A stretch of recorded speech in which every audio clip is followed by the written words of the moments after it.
Horizon TV, the beacon for the nation.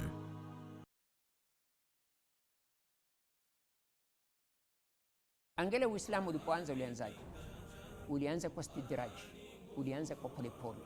Wewe Adam alayhi salam, si umeonyeshwa kwamba ni bora kuliko malaika? Hawa malaika wamekusujudia wewe. Kwa hivyo hata ukiwa malakaini ni jambo kubwa kwa hakika, na wao wamekusujudia wewe. Mwenyezi Mungu Subhanahu wa Ta'ala anasema, wala talbisul haqqa, musichanganye haki au kweli bilbatili, na uongo. Katika tembo kuna dhambi nyingi na faida kidogo. Ukiwa unasoma Qur'ani, ni uzuri utizame katika msahafu, ufikirie yale unayoyasoma. Qur'ani kitabu changu, Qur'ani mwongozo wangu, Qur'ani mwombezi wangu, Qur'ani pumbao langu, Qur'ani kitabu changu, Qur'ani mwongozo wangu, Qur'ani mwombezi wangu. Are you finding difficulty to find us on Azam decoders? Rescan your Azam decoders and find us on channel 008. Horizon TV, the beacon for the nation.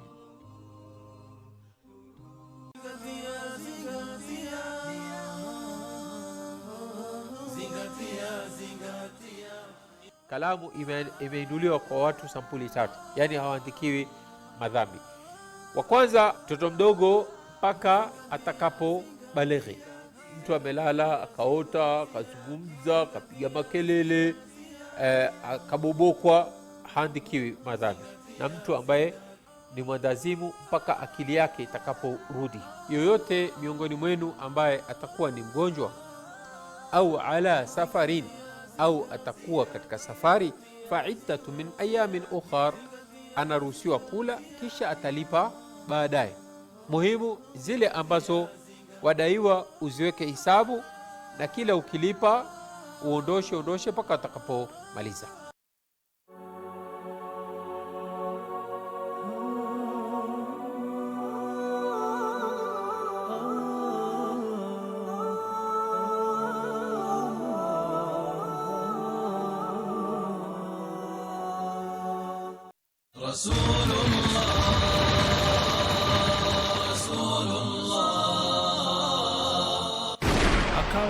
Abdul Muttalib ampenda sana Mtume sallam hata kushinda watoto wake.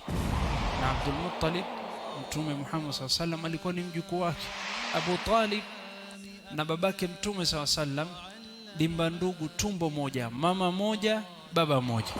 Baada ya miaka miwili Abdul Muttalib kufa, alipofika miaka 10 wakaamua kufunga safari kwenda Sham, kwenda kufanya biashara.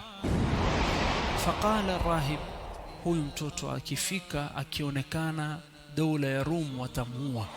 Akaamua kurudi kuweza kuishi katika mji wa Makka kwa mara nyingine.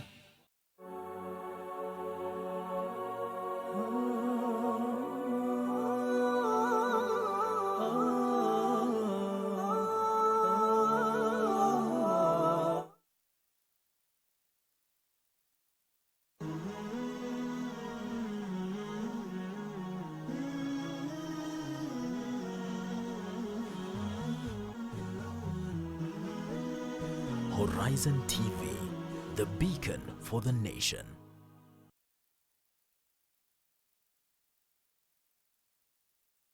Na kwetu wanatambua kama Mariam Mwacharo. You're watching the Sabah Show on Horizon TV.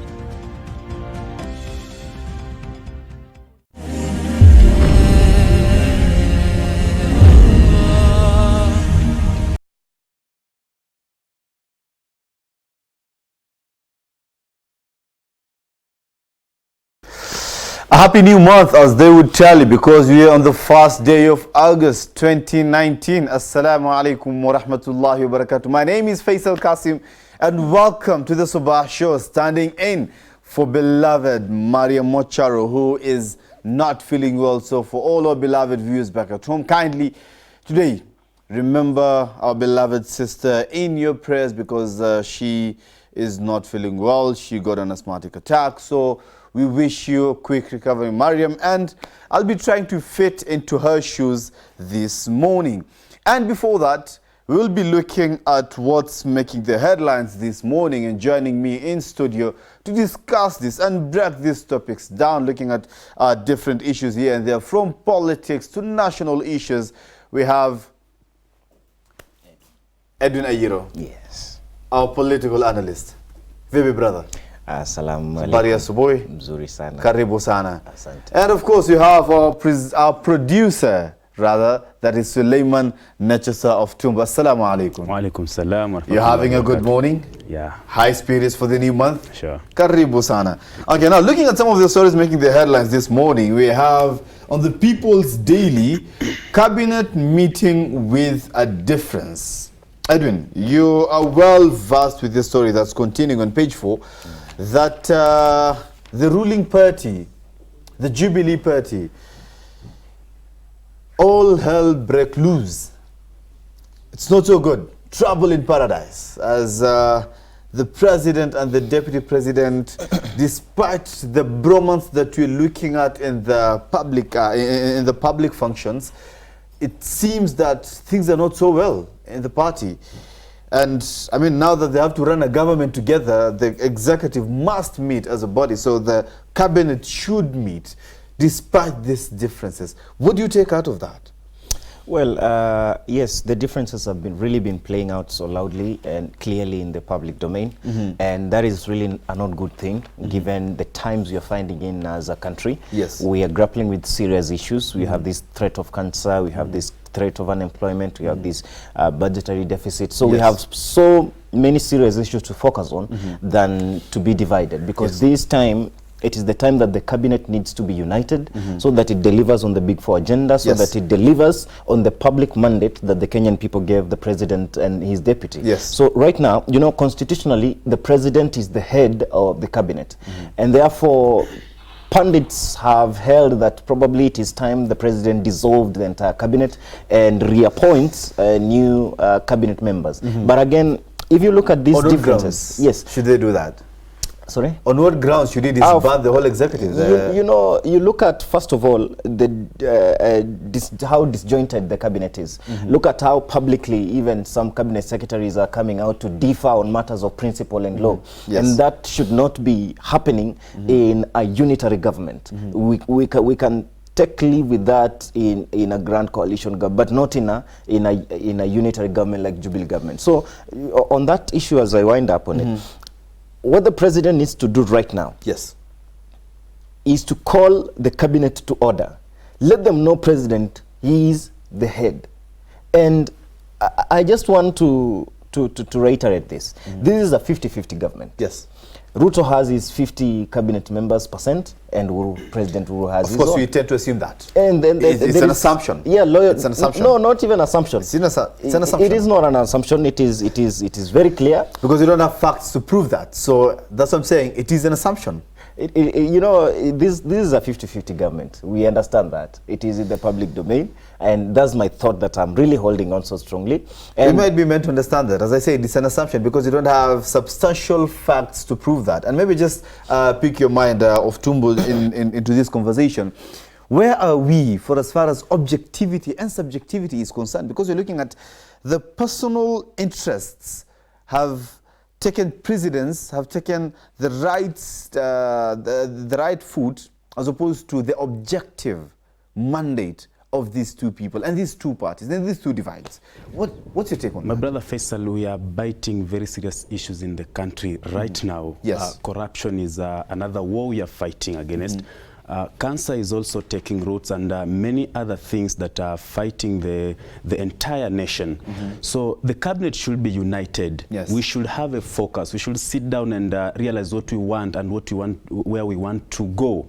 Actually, what I can call upon the cabinet is that it should be united. We should sit down and project our vision. You see, we should not fight. We don't have time to fight. We should sit down and discuss on projects that are going to assist a common mwananchi, so that we move the country to a next level.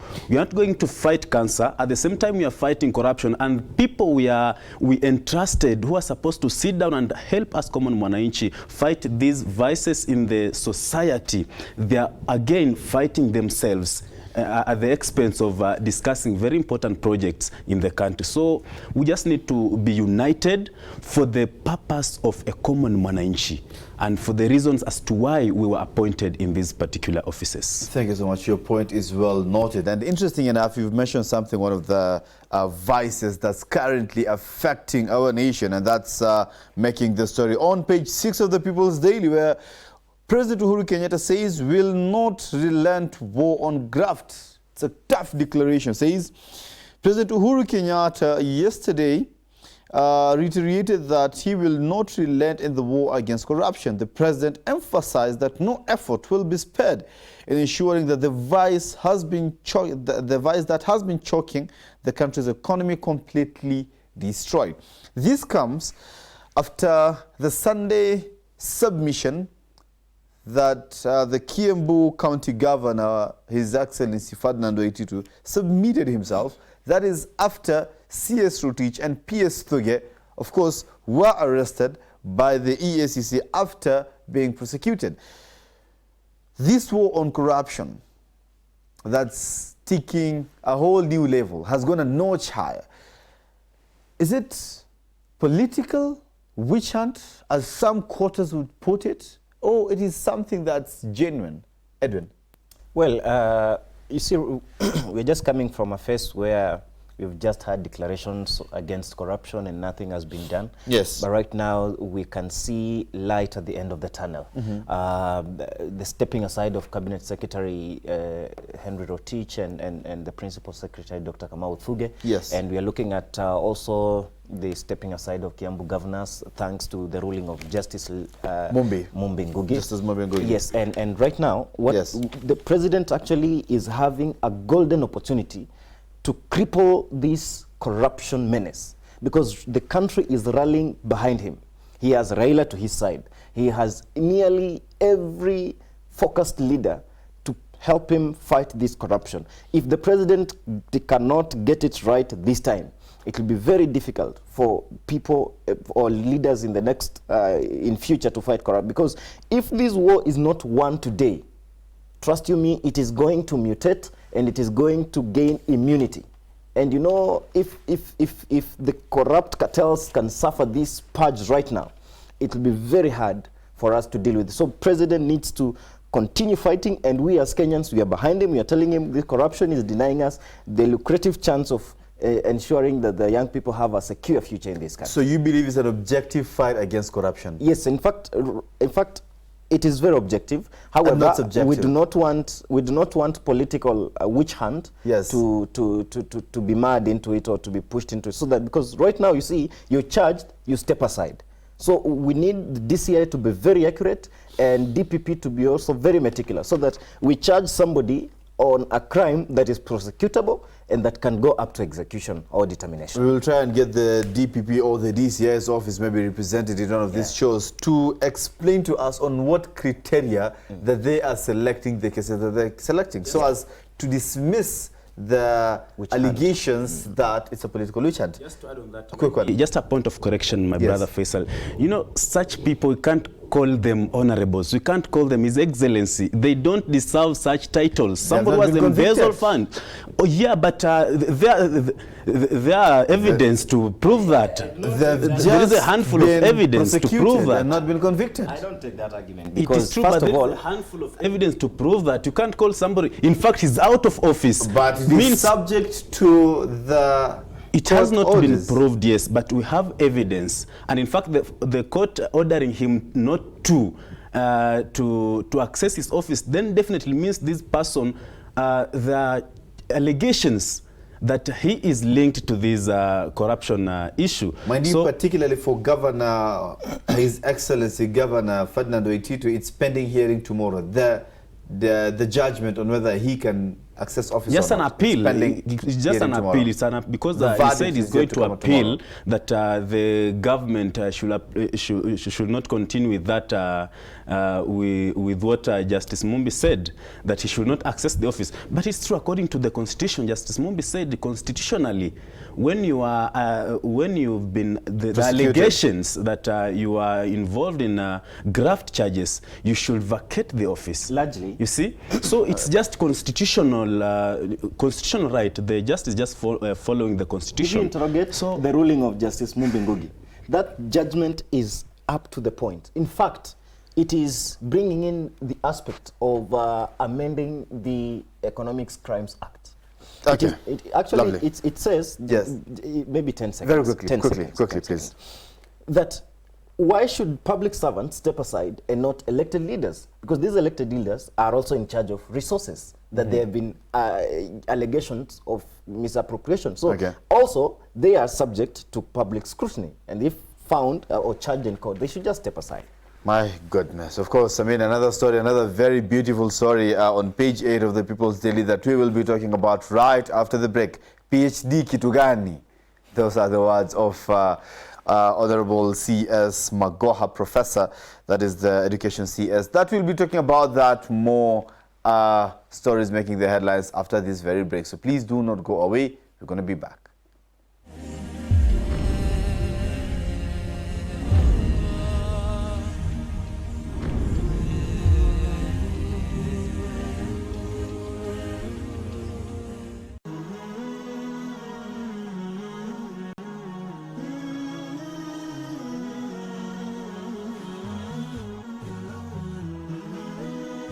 Horizon TV, the beacon for the nation.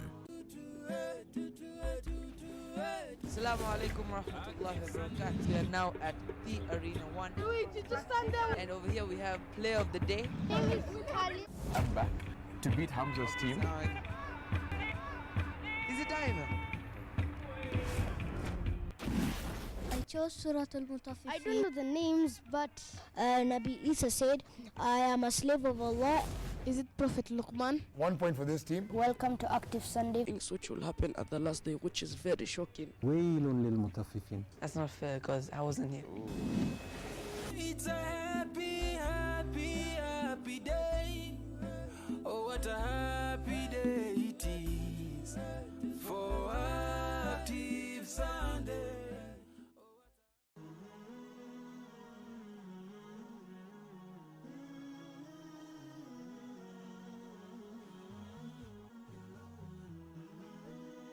Horizon TV, the beacon for the nation.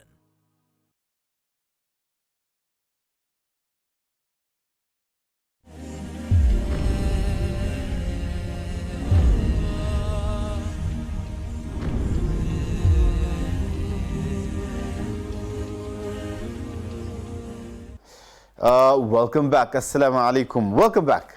We are still looking at some of the stories making the headlines this morning, and we left you with PhD Kitugani. We'll get more into that story. But again, just before that, other stories making the headlines this morning, we are having the Star, where the headline, Okoth's secret wife emerges as cremation dispute rages. It's a story that we will be looking into. I don't know why it's becoming a trend. Every time a popular, famous person kicks the bucket, we are having such stories. It is another story that we'll be looking at making the headline this morning. And again, the back page of the Star this morning. We are having back in the fold, Kenya women's handball team wins appeal to feature at the All Africa Games. Another daily that we have this morning, we are having the Daily Nation. That, again, saga of two graves, cremation for MP. Raila mediates as family of Ken Okoth's father wants him buried in Rangwe. His mother's side seeks to enter him into Kabonda Kasipol, and wife wants him cremated. Of course, we'll be looking at more of that in a few. And the back page is declaring a national disaster over cancer, not magic wand. That is the back page. And then you have MCS barred from debating our courts bill. That's what on the back page of the Daily Nation. And on the Standard, again, Ken Okoth taking the Standard's headline. Say Raila, Ken Okoth will not be buried. This is what the ODM party leader, Raila Odinga, says. Kibra MP will be given a befitting send-off and family will decide on final rights, just like happened to Muranga politician Kenneth Matiba. who kicked the bucket a couple of months ago. And then have split Jubilee snubs handshake team, while president's allies see BBI as a reform agenda to unite the country and end hostilities. Ruto-aligned team sees it as a political trump meant to block the DP from ascending to the top seat in 2022. And the back page, of course, of the Standard say IAAF says court ruling on Semenya will bring parity. Of course, and then we have Omanyala fights AK's policy on doping at tribunal. This is what at the back page of the Standard. And last but not least, on our table this morning, on the Business Daily, we have Safaricom pumps 601 billion into economy in 1 year. My goodness, 601 billion. And then we have Dusit D2 Hotel reopens. And at the back page, we are having all the new you need on the go. We also have another story on the back page of the Business Daily. Ghana floods illegal fishing as stock dive. And then you have, last but not least, old wars still haunting Zimbabweans. You know, these are the stories making the headlines this morning on your favorite dailies. Now, the other story, PhD kitu gani? Edwin. Yeah, I think, yes, we need to really scrutinize the standards within which our universities are offering these programs, because yes, we've had allegations of half-baked graduates leaving campuses without even practical skills. Yes, they're just theoretical.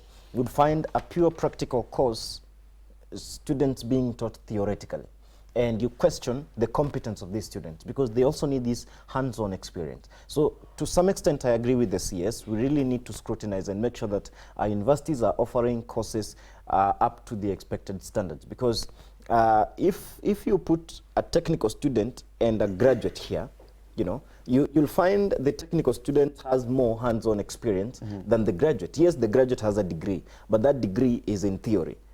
Many of them are really not practical based. So we really need to make sure our universities are offering. And also, this is an issue with capitation. We need the government to ensure that our universities are well capitated so that they do not struggle with these offering of laboratories for practicals and equipping students. And lastly, on these PhD programs. Yes. You see, I do not think right now it is time to be defensive and or to engage in counter allegations. What you need to do is to make sure that somebody is taking responsibility. Yes. And for such a story to emerge from Commission for University Education, you know, that is a very credible body. Yes. And we need to look into the allegations that they have placed on JQuat, and the Vice Chancellor really needs to take responsibility. She needs to come out and explain what the Commission for University Education doesn't know that she thinks they should know. And the Commission for University Education needs to tell us as Kenyans, because we might be interested in enrolling for this PhD program. So we need to get clarity and say, this is where JQuat have erred, so that they reconcile the details and see how best to. Again, the students, you know how they have pumped resources in these programs, they've invested their time in it. So what is the fallback plan? Do we just scrap it off altogether and send their monies down the drain and waste their time like that? I think we need to have a fallback plan so that we determine where the fault line is, so that we go back there than scrapping the entire program. You know, it's very traumatizing. You've invested time and resources in this program, and then you hear it is going to be scrapped. You really get frustrated. So we need to get to the basics. Thank you so much. And maybe to add on that, what I'll say that I really love the work of Professor Magoha, and I always wish that he could have taken over immediately after the former cabinet secretary, the present Cabinet for Interior Secretary, Dr. Fred Matiang'i. Actually, Professor Magoha is working on streamlining the education system as far as, you know, it is not just issuing a PhD or a degree or a master's degree. You know, this is just a paper, but what do you have at the end of the day? Because, you know, it is just a matter of awarding. We are, like, for example, JQuat has awarded 118 PhDs, Masai Mara, Nairobi has awarded these 8. We should not just focus on awarding these degrees, but we should be focusing on what the PhD carries at the end of the day, what is it going to benefit the society? Because find somebody has a PhD, but he cannot, maybe he or she doesn't have the skills that we believe a PhD person should have. So it's better that we focus on that. Maybe just to sum up, it's better that we focus on the technical institution, as my friend has said, because we find that students in technical institutions acquire more skills as compared to students in campuses. So this also, maybe the issue of merging campuses, I believe it is a right move, because it's going to help the country. Which is definitely a whole discussion altogether. But again, just to complement what CS Magoha is saying, is Ezekiel Mutua, the Kenya's moral police, #1 moral police, Ezekiel Mutua, where he says, it's making the story on the Standard on page 15, is about youth to create for jobs and not really looking for jobs. As it is Kenyan system, we are expecting to go through the normal education system and then go outside there in the job market and seek jobs.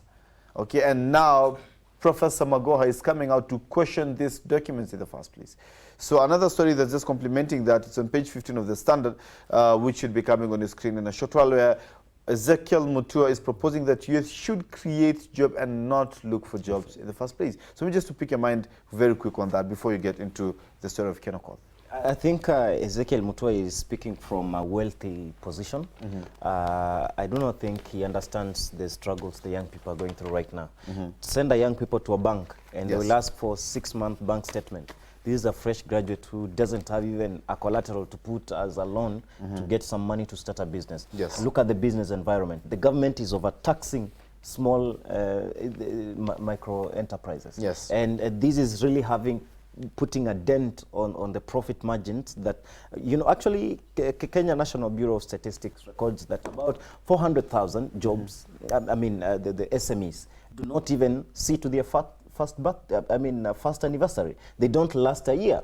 And looking at all these figures, you realize that, number one, corruption is so rampant because for you to start a business, you'll have to set aside some funds for kickbacks. Somebody will say, pay this, pay this, pay that. And that is, you're looking at a budget that is so strained and somebody is asking for some money. There's a lot of things to pay here and there. Yes, so what we need to do is, first of all, the government should offer some amnesty in terms of taxation. Taxman should wait for this business to stabilize. At least give it about 6 months so that the business is stabilizing and young people are getting into it, because SMEs actually contribute about 3% to the GDP and they employ about 80% of the people, according to Kenya National Bureau of Statistics. Perfectly fine. Maybe just we touch on the late Kibra MP, Honorable Kenokoth, who the funeral service is about to start maybe in an hour and 15 time at the Moi Girls. Of course, secret wife emerges as cremation dispute rages. That's what's making the headline on the Star. We won't talk about the secret wife. Let's talk about cremation dispute and the dispute between the families. I think there is a will that Honorable Kenokoth, the late, left, and his will should be respected, in my opinion. But we leave that matter to the discretion of the family. Let them decide on the fate of their beloved one, and we can only hope that they will agree and on the way forward. As the wife said, she wants the will of her husband to be respected. Of course, and nothing has come out outrightly that he is going to be cremated. These are just assumptions in the media houses and in the general society, that people are assuming that he's going to be cremated. The fact that the family said he will be flown back to Nairobi after the funeral services in Kasipul, Kabondo, people are just assuming things, that he's going to be cremated. Nothing has come out outrightly so far. Maybe my friend Faisal, as my friend just said, is there a written will that maybe Kenokoth left saying that I want to be cremated or maybe to be buried? There is a will, but the details of the will is not yet known to the public. But if there is a will, then let's go by the will, because it's very important that we respect the will of the deceased. And as per the traditions, most societies actually, we go by the will. And if there is no will that the late left, then the family should sit down in agreement Let's agree, what does our tradition say? Let's go by our traditions. It's very important. Should not neglect these things. Very important. If there is no written will, and maybe if there is a verbal will, then there should be witness. Like, for example, the late said this and this, and we go by the will. It's very, very important. I'm afraid I won't be able to give you that second, but we'll give you another 15 last minutes of our show this morning. Why many Kenyans are dying of cancer? That's a question that it's disturbing most of us. The month of July, we've lost 3 great leaders in this nation. We'll be talking about that after this very short break. Please don't go away, because we are going to be back in a moment.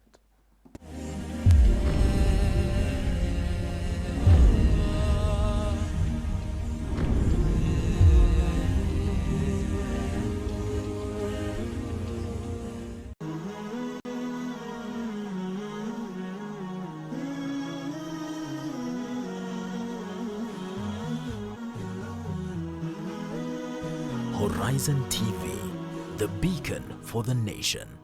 Jambo very simple la mwezi, kila mtu ana lake. Hawa wasema tuelekee huku, wale wasema tuelekee kule.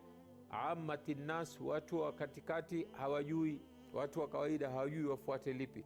Confusion. Leo Ramadhani si Ramadhani, leo ni Idi si Idi, na kadhalika. La, sivyo. Lazima tuwe na mwelekeo mmoja. Mwenyezi Mungu Subhanahu wa Ta'ala kila siku ametuamrisha katika sala tusome surat al-Fatiha, ihdina as-sirata al-mustaqim. Ewe Mwenyezi Mungu, tuongoze njia iliyonyoka. Sasa sisi tunatakana tuelekee njia iliyonyoka. Mbona twenda huku na kule, na kila mmoja ni kiongozi, kila mmoja sema lake, kila mmoja ataka kufuatwa yeye.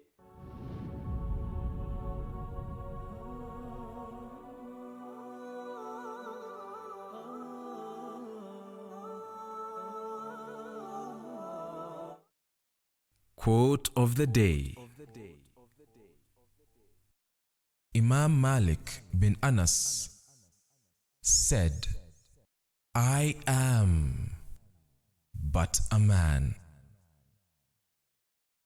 I make mistakes sometimes, and I am correct sometimes. So examine my opinions and accept anything that agrees with the book and sunnah, and leave anything that does not agree with the book and sunnah.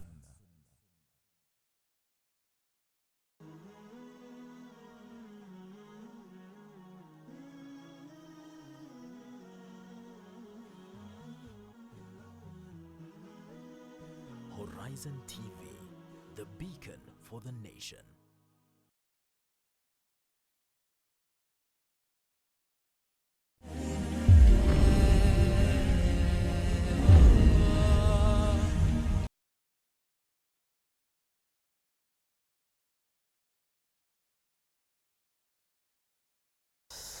Welcome back to the third and unfortunately the last segment of this newspaper review this morning. But remember, being a Thursday, we're still having Healthy Thursday. That will be coming up immediately after this newspaper review.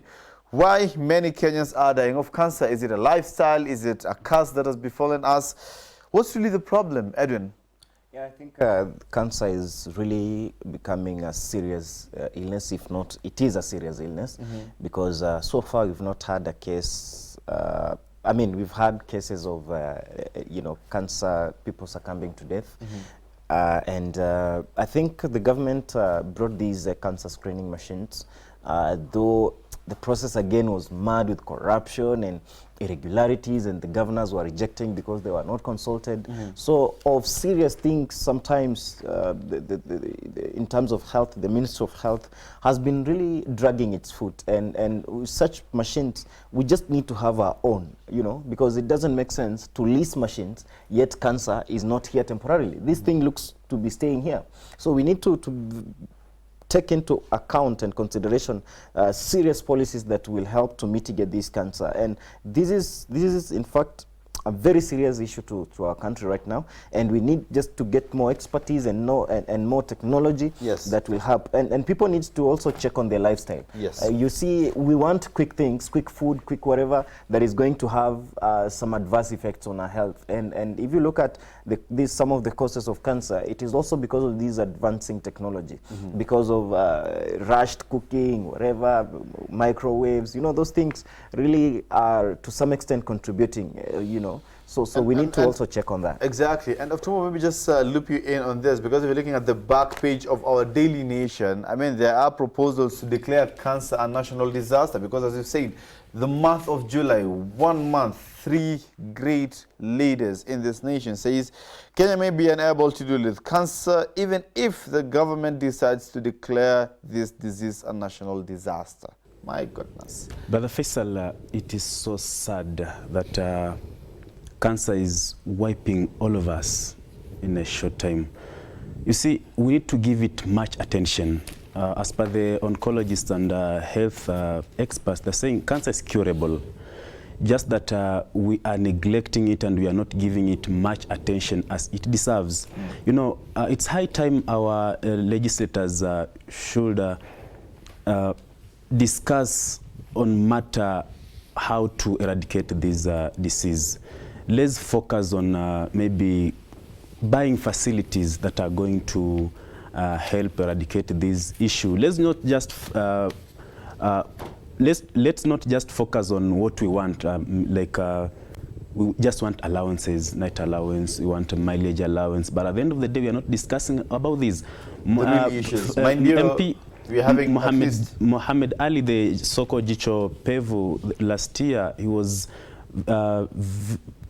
on point when he said that we as MPs, we know that we have the ability, we have tuna uwezo, tukipata na maradhi, we fly abroad because of the medication. But what about the common mwananchi down there? We have very many people who are dying, but since they are just common mwananchi, they are not in the limelight of the media. So we need an improved health facility. Improved health facilities and but give again, it much attention. As you've seen the back page of the Daily Nation, they say that the government won't be able to deal with it even if it declares it a national disaster. So maybe the Ministry of Health might be forced to indulge in more research and see how to battle this disaster.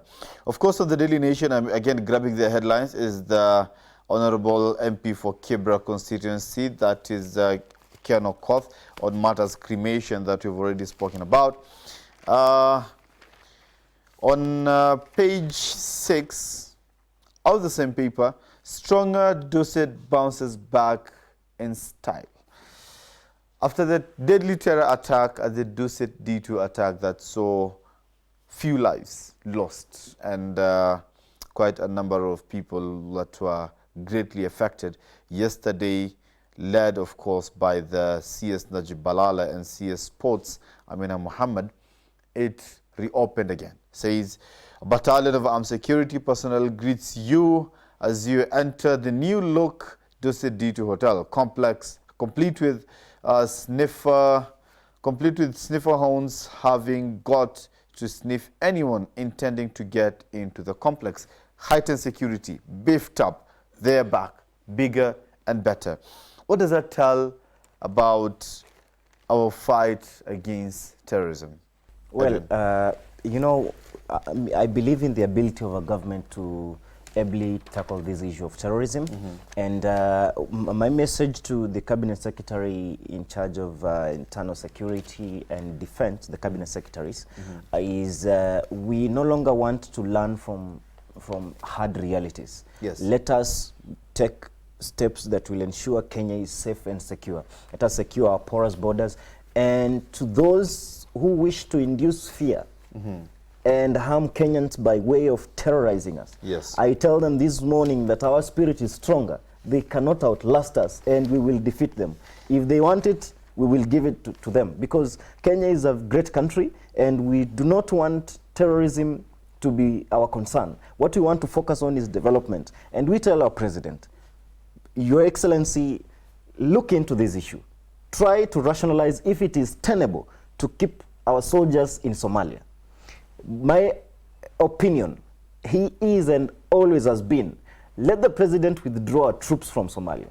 Let the troops guard our borders. Let them be stationed across the border so that we do not have terrorists sneaking in through our porous borders, because the mandate of Kenya Defense Forces is also to guard our borders. Because how is it our KDF are in Somalia and those the Al-Shabaab are coming to our land? You know. Interesting. But how do you tell a terrorist from a non-terrorist? Of Timbo, do you think we are somewhere in this fight against terrorism? Okay, it's very difficult to tell a terrorist from a non-terrorist, but I'll focus on these institutions and organizations that are targeted. It's high time that we focus on our security. Let's intensify our security in these organizations and institutions. You know, I don't know how and that's the question, Kenyans, how do you intensify your security if you don't know your threat? But you see, there is a problem. You don't know your enemy, so how do you intensify your security? But you know, there is a problem. There is a problem with us. We wait until the attack has been done. That's now we start fighting, we start running up and down. What should we do and what should we not do? We should just be on a standby mode so that our security is intensified. For how long will you be on standby mode? You know, you can't tell me that an attack has been done, has occurred. They are now sniffing dogs. We've erected. But again, look at this. No. This is very serious. Yes. This is very serious. Yes. You see, these terrorists. Yes. They also come to recruit your own people, the natives. They radicalize and then they send them back to the country on a mission to harm people. So it is even very hard. I could be your friend and I'm radicalized. That's why I asked the question. So how can we protect ourselves yet you don't know our enemy? So do you think we are somewhere in this fight against terrorism? I think we are making progress. Yet, yes, challenges still remain. But what we need to do is to, as citizens, you also need to be very vigilant. If you are away, at least one or two people, that's why we have this Nyumba Kumi initiative, should know where you are, what you do, and how you run your operations. Because do you think it's still going to help? Yeah, it could help, and it will help, because now I might return back and you're not aware if I'm radicalized and I'm on a mission to kill. So also, I think it's an aspect of making sure that these terrorist sites are shut down, and we monitor through technology, because they are also doing it through technology. They recruit young people, and when they come back, because they actually tell you the reality. They tell you how you've struggled looking for a job, how your life has been, and they tell you we are going to pay you handsomely. We want you just to hit back the society. You know? I have lots of questions in that, but I'm sure my producer this morning, Shakombo, will not give me time. Suleiman Nachasa, maybe let's get your parting shot on this, because I mean a lot of amazing, beautiful stories making the headlines this morning. Again, on the Standard Jubilee Snabs Handshake Team, the BBI initiative that will be in Nairobi this morning, taking in opinions. Of course, the Jubilee as a pact have refused to hand in their recommendations. Of course, that was after a statement coming from the party Secretary General, Honorable Raphael Tuju, that said he is afraid if they hand in the document and a commission that's set up by the President and the former Prime Minister, Honorable Raila Amolo Odinga, it will appear as if the President is dictating what should happen. But of course, this has been contested by the William Ruto allied team, as Nelson Koach, the Belgood MP, said, why should you take part in the choreographed process? The composition of the members and how it was constituted can tell you the intention. Now, they feel that the whole constitution of the team, it is to stop the DP from ascending to power in 2022. That is why they cannot sit as a party and hand in the report as a party. Again, one of the stories that we started talking about earlier on this morning, and more reasons as to why you should get your paper. Anyway, that is how we wrap it up. Suleiman Nachas of Tumbo, maybe get your parting shot this morning? On the issue of terrorism, actually, let's be vigilant. Let's be a friends keeper. Let's be an agent of security. Yes. Because at the end of the day, we are it affects all of us. So let's be keen on that, and we are going far.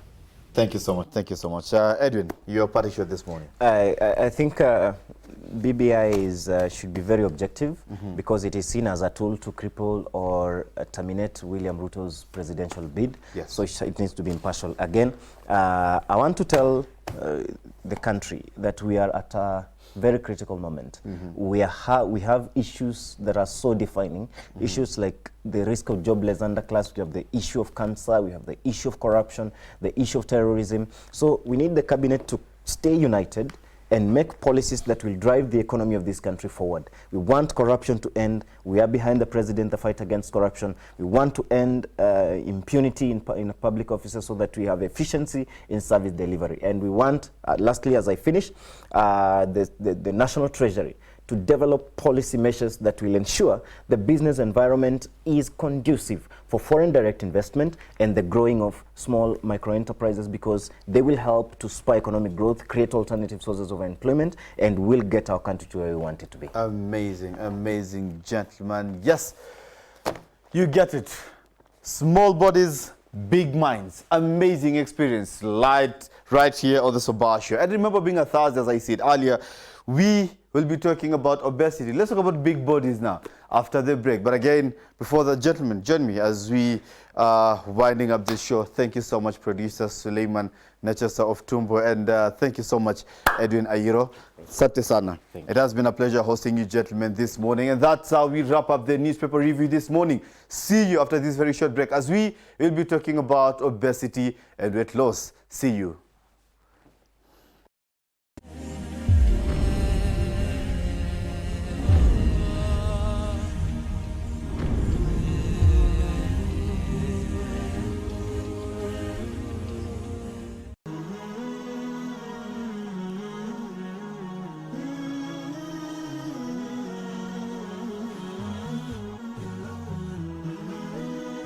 Horizon TV, the beacon for the nation.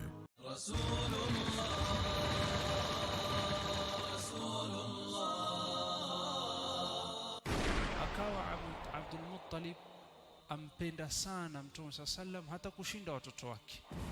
Na Abdul Muttalib, Mtume Muhammad sallam alikuwa ni mjukuu wake. Abu Talib na babake Mtume sallam dimba ndugu, tumbo moja, mama moja, baba moja. Baada ya miaka miwili Abdul Muttalib kufa, alipofika miaka 10 wakaamua kufunga safari kwenda Sham, kwenda kufanya biashara. Faqala rahib, huyu mtoto akifika akionekana dola ya Rum watamuua. Akaamua kurudi kuweza kuishi katika mji wa Makka kwa mara nyingine.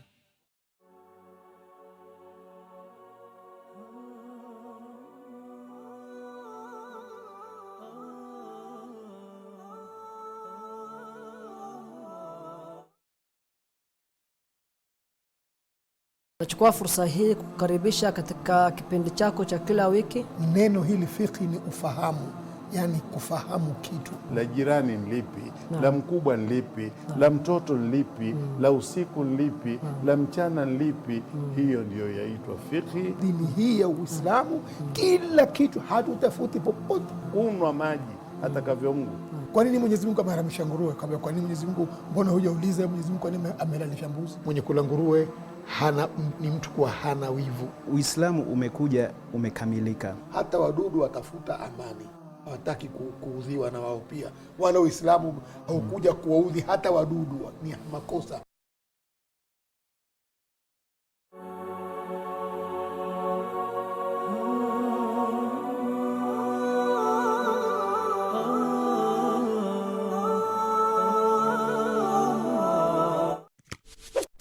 To what extent is a person liable to support his extended family? Now, let us keep in mind there are a few things. The first thing is when a person is married and he is a father, then it is his responsibility to look after his wife and to look after his children. الرجال قوامون على النساء بما فضل الله بعضهم على بعض وبما أنفقوا من أموالهم. Allah Ta'ala says that the man is the head of the household, and one of the reasons why he is the head of the household is he takes care of the expenses of his family. Nabi Karim Sallallahu Alaihi Wasallam said, "Afzalu dinarin yunfiquhu rajul." The best dinar a person spends is that in which he looks after the financial needs, not necessarily the extravagance, but financial necessities of his family.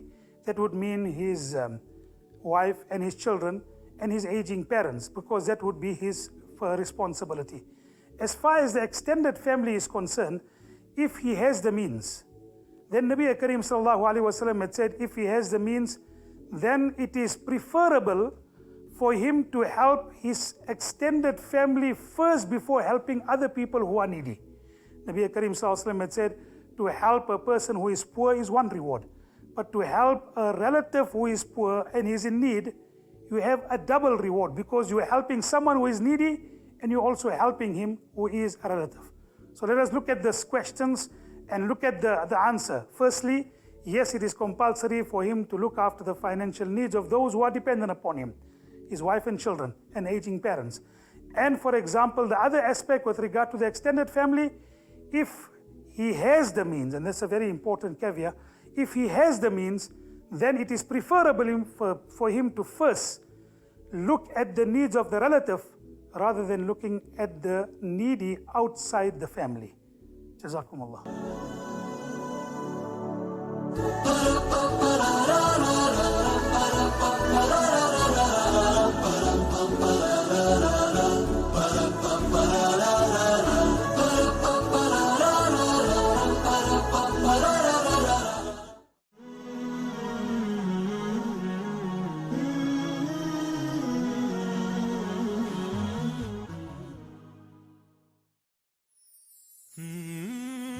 Walk with us as we tell you the stories of our society. Wengine atavaa mtandio kichwani, utafikiri ni kijihandkerchief. Enzi za wakati wa kusema ati alisema, akasisitiza, akihutubia wanahabari, enzi hizo hazipo tena. Kuchimbua na kunakili matukio kwa undani. We want to create current awareness, ranging from adventure, human interest and inspirational stories, ili kuweza kukuelimisha, kukuburudisha na kukubumbuisha. Words have been said, but now it is time to lay the foundation that will impact the world. Terrorism is terrorism, no matter who is behind the trigger. Angalia Uislamu ulipoanza ulianzaje? Ulianza kwa istidraj, ulianza kwa polepole. Wewe Adam alayhi salam, si umeonyeshwa kwamba ni bora kuliko malaika? Hawa malaika wamekusujudia wewe, kwa hivyo hata ukiwa malakaini ni jambo kubwa kwa hakika, na wao wamekusujudia wewe. Mwenyezi Mungu Subhanahu wa Ta'ala anasema, wala talbisul haqqa, musichanganye haki au kweli bilbatili, na uongo. Katika tembo kuna dhambi nyingi na faida kidogo. Ukiwa unasoma Qur'ani, ni uzuri utizame katika msahafu, ufikirie yale unayoyasoma.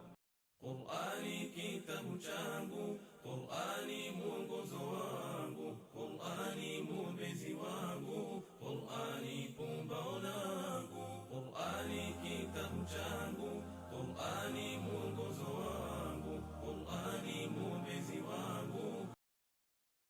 Assalamu alaikum. Who annoys you most? How do we be around annoying people that we have to be? This is a really important question for me.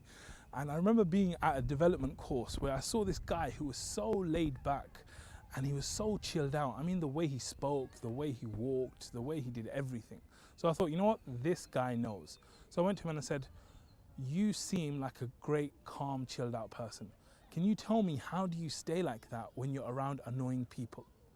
So he said something which was very profound for me. He said, I just remember that however they're behaving is about them and not me.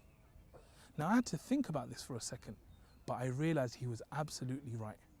Most of the time, when people are annoying us, it's because they're behaving in a way we believe they shouldn't. And subconsciously, we believe that it's related to us or it's our fault in some way.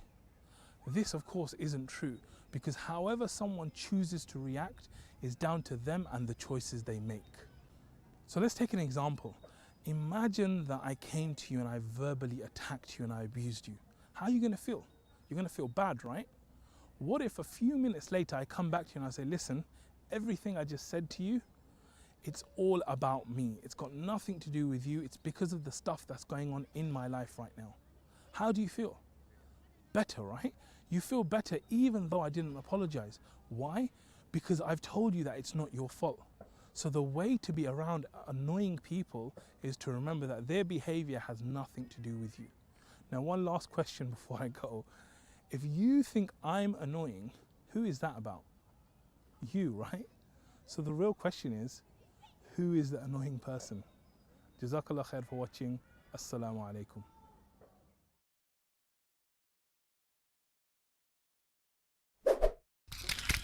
How much makeup should a woman put when she's going out? Now, the answer to this is naturally a woman is created a very attractive person. And if she avoids, exposing her beauty, the better. Again, I go back, that's the whole purpose of hijab. So it should be very much on the minimal if she has to. And when I say the minimal, it means the natural, the lotion and what have you, and not lipstick, not the mascara, not the too much things that women tend to do. So when a woman is going out, then she should put it on the minimal, only do what is natural and avoid makeup as much as possible, because again, if she puts too much makeup, that will flout her hijab rules. So she should put it on the minimal, and if she wants to put makeup, she can put it inside her home, maybe before her husband and before her mahrams. Wallahu a'lam.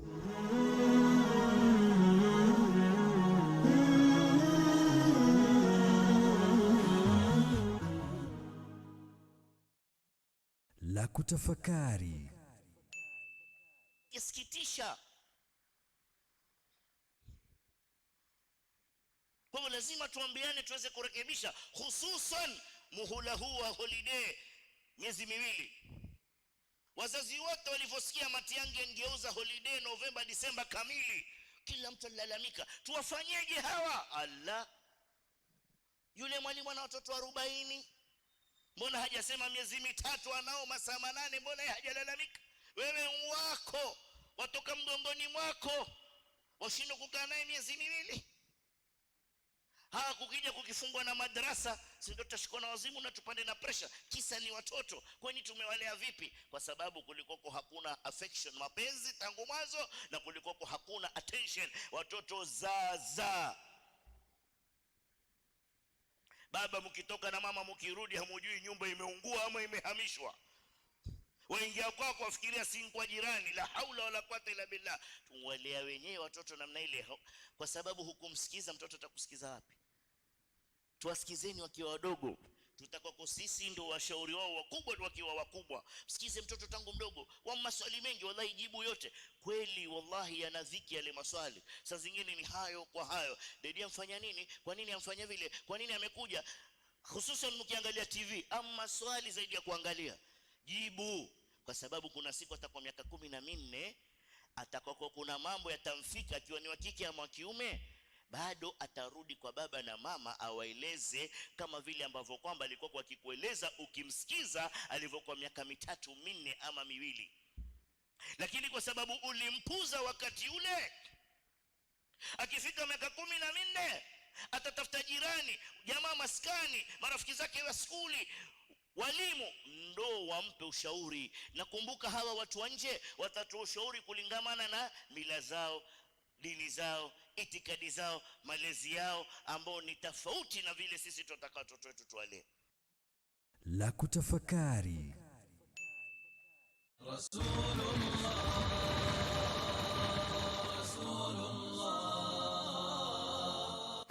Akawa Abdul Muttalib ampenda sana Mtume sallam hata kushinda watoto wake. Na Abdul Muttalib, Mtume Muhammad sallam alikuwa ni mjukuu wake. Abu Talib na babake Mtume sallam dimba ndugu, tumbo moja, mama moja, baba moja. Baada ya miaka 2 Abdul Muttalib kufa. Alipofika miaka 10, wakaamua kufunga safari kwenda Sham, kwenda kufanya biashara. Faqala rahib, huyu mtoto akifika akionekana dola ya Rum watamuua. Akaamua kurudi kuweza kuishi katika mji wa Makka kwa mara nyingine.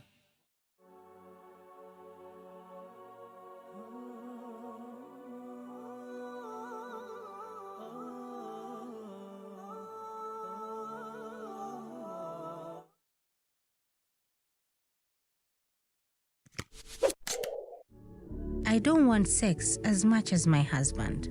You don't want sex as much as your husband, then allow him to marry a second wife. That is where now we are allowed mathna wa thulatha wa ruba. So if you don't want to have sex with your husband, or you feel that his appetite is bigger, then allow him to marry a second and a third and a fourth. That is where it's now allowed. But you can discuss with him and let him know why, the reasons why you are refusing, but ideally the next step that he should do is to marry another wife.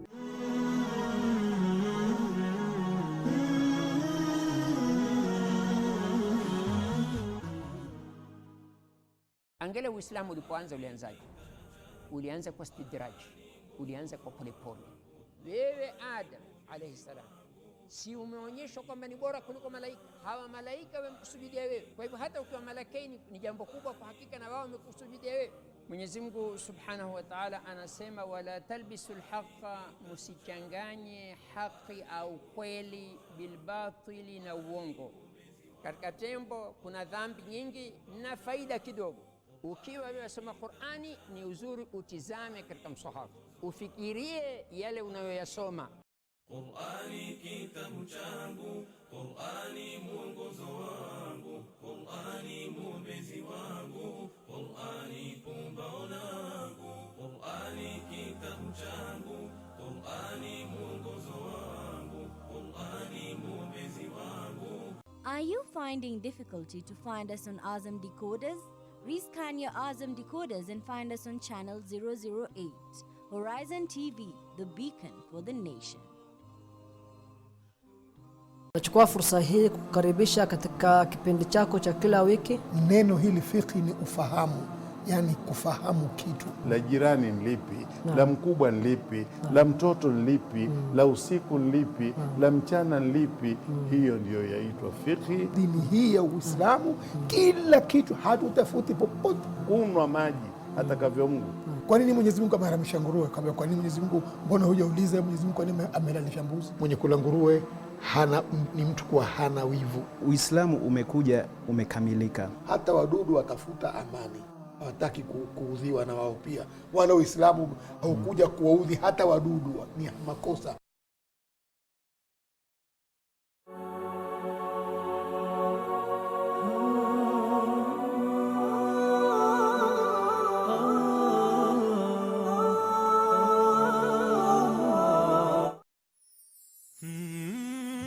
Walk with us as we tell you the stories of our society. Wengine atavaa mtandio kichwani, utafikiri ni kijihandkerchief. Enzi za wakati wa kusema ati alisema, akasisitiza, akihutubia wanahabari, enzi hizo hazipo tena. Kuchimbua na kunakili matukio kwa undani. We want to create current awareness, ranging from adventure, human interest and inspirational stories, ili kuweza kukuelimisha, kukuburudisha na kukubumbuisha. Words have been said, but now it is time to lay the foundation that will impact the world. Terrorism is terrorism, no matter who is behind the trigger.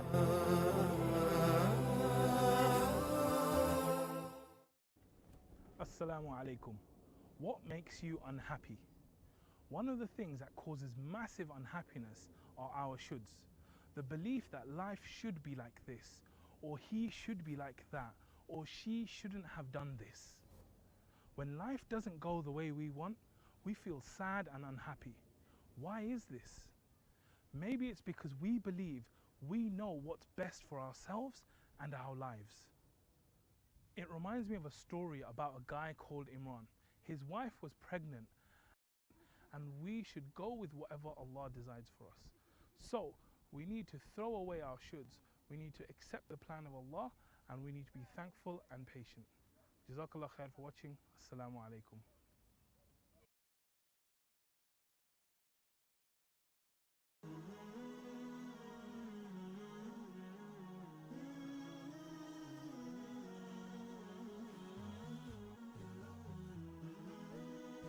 Horizon TV, the beacon for the nation.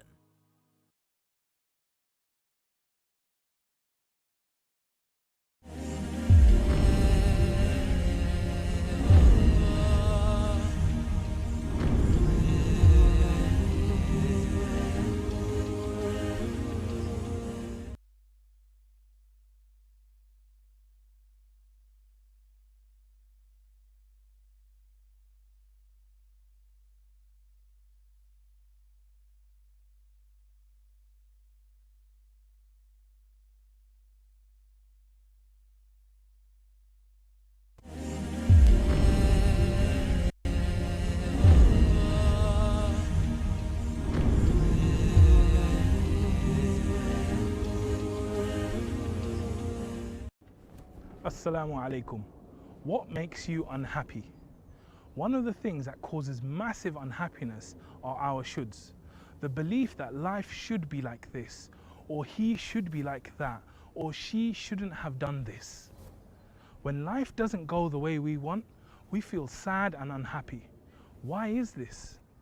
Maybe it's because we believe we know what's best for ourselves and our lives. It reminds me of a story about a guy called Imran. His wife was pregnant and she made a promise to Allah while she was expecting that her unborn son would be dedicated to the service of Allah. But when the baby was born, it was a girl. Imran's wife was shocked. She thought it should be a boy, but Allah had a plan in store for her that she could never have imagined. And that baby grew up to be Maryam alayhi salam, the greatest woman that ever lived. This story is a fantastic example of how Allah's plan is so much better than the shoulds we have. This means that we should accept Allah's plan and His qadr as it happens, and we should be patient. And we have a guarantee from the Prophet sallallahu alaihi wasallam that it's all good. He said in a hadith that strange is the situation of a believer. Without a doubt, there is good in all his affairs, and this is only for the believer. If something good happens to him and he's thankful,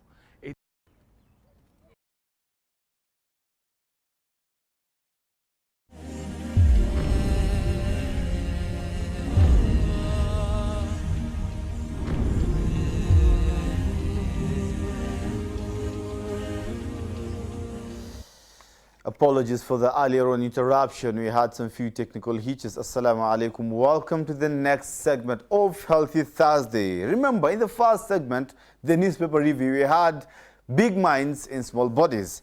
We're having other big minds discussing about big bodies now, talking about obesity and weight loss. According to World Health Organization, at least 2.8 million people dying each year as a result of obesity and weight loss. What is the problem? What's happening where? Are we being lazy? Or is it just a lifestyle? Or is it just natural? Ama ni Mungu ameandika. It's just a reason. Anyway, joining me this morning to discuss, we have trainer, Mr. Simiyu. Assalamu alaikum. Karibu kwenye kipindi. And then as well, the best among us on the set, none other than Ms. Amina Joshua. Assalamu alaikum. Wa alaikum salam. Karibu sana kwenye kipindi. Shukran. Let's talk of obesity, the nutritionist, Ms. Amina. Yes. What is obesity? Maybe just for purposes of the layman outside there who does not have an understanding of obesity. How can we best define obesity? Okay, you're classified as obese when you're above your ideal body weight. Everybody has their own body weight specific to them. And it's calculated, everybody's heard about BMI, and that's how now we calculate. So it's your body weight according to your height.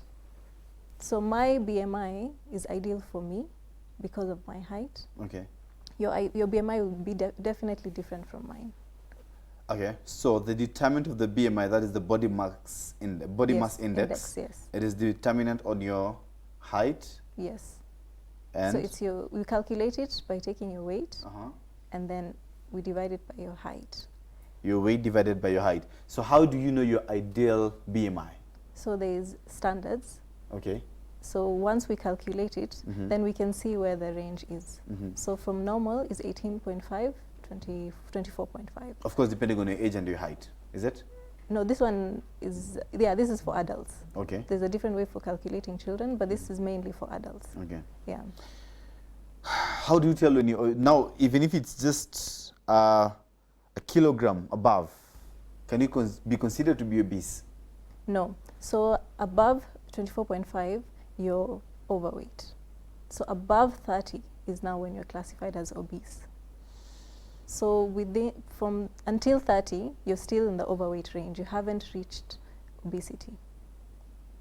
Wow. Yeah. Interesting. Mr.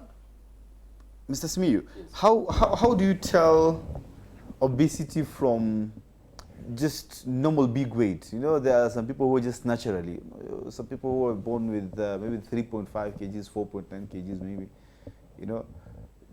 naturally, from the time they were born, it's just there. So how do you differentiate between obesity and this natural, if it exists? Okay, you can have a look at someone who, by weighing, when you weigh someone, you can see someone that it's above the normal rate of weight. So naturally, you can see somebody having more fats in the body. So it's more fat, so it's overweight and above the limit. So my understanding is that obesity is basically excessive weight, excessive fat, Excessive not weight. fat, yes. Excessive fat, is it? Yes. Yes. Excessive fat. Excessive fat in the body, yes. Translates into excessive kilos on the scale. Yeah. Wow, interesting. So why is it on the rise? Because, I mean, according to this research, at least 2.8 million people dying every year out of this disease. Why? What are the contributing factors to this menace? There's so many factors. The one thing is definitely a change in lifestyle, how we eat, how we move. We're less active now because everybody now drives. If you're not driving, you're in a matatu. If you're not in a matatu, you're on a piki-piki. Yes. Yeah, so we're much less active, and what we eat.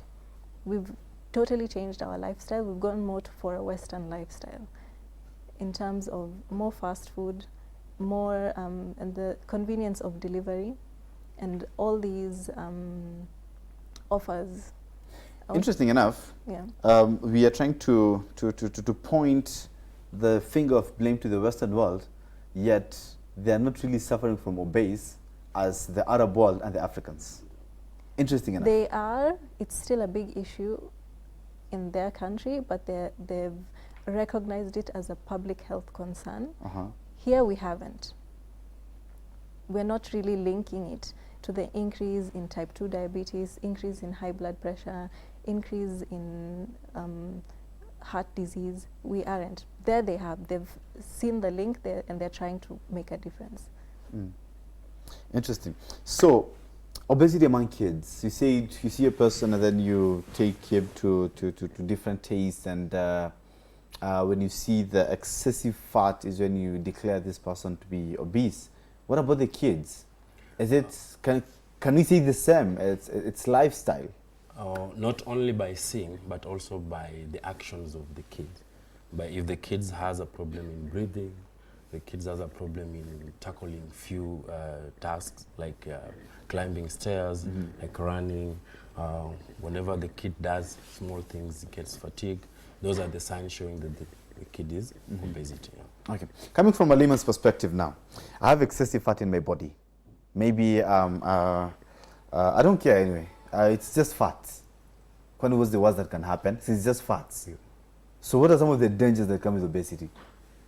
Are there any dangers to begin with? Yeah, there are definitely dangers because it makes you at a higher risk of having all these metabolic syndromes that we keep hearing about. Again, type 2 diabetes, hypertension, you're at a higher risk of getting heart disease. We have now younger and younger people having heart attacks and heart diseases that were basically for people above a certain age bracket, like 50. Now people in their late 20s, early 30s are having such problems. My goodness. Probably in a layman, if you can just break it down, how diabetes can really, the correlation in a layman's language for the benefit of our viewers back at home.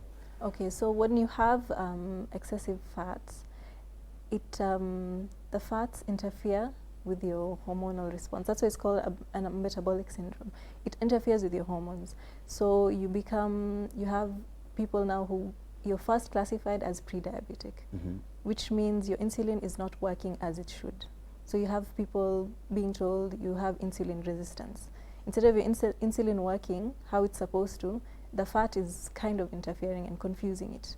So then from there, that's when you get classified as type 2 diabetes. Wow. Diabetic, yeah. Wow, wow, wow, my goodness. This notion, these stereotypes that rich kids are not to be fat. So I want to be a rich kid, I want to be known as a cool kid. So I won't mind big weight, a big look.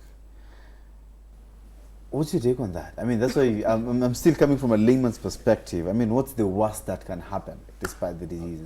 Because I'm looking at benefits, quote unquote benefits, on this other end, that I'm going to be perceived as a rich kid, you know, a cool kid. What are the dangers? Okay, it's a myth. Huh? People say a kid is fat, they mean it's rich. But we as parents also need to look at it as a health, in a healthy way. Your kid, yes, looks fat, so other kids might tend to say that this kid comes from a rich family, that's why he's fat. But as a parent, you have to take precautions, start to help this kid when he's still young. Make sure the kids participate in playings, participate in sports, participate in any activity that will make that kid active, so that we should avoid kids staying in the house, being inactive. They have to be very, very active with others, play with others. Again, still on the same note, in this world that they're full of internet and gaming, so most of the time the kids are very inactive, maybe playing PlayStation, Xbox, and among many other online games, and very few time to go outside there and play and be active, you know, as other kids, as other generations were. So what are some of the activities that we might recommend as a fitness trainer, as a body fitness trainer for these kids? For the kids, if you, for example, you're a parent and have kids in the house, you can come up with an activity that will make these kids active. Avoid them sitting down, playing games or watching TV. You can come up with a small activity that will involve you as a parent.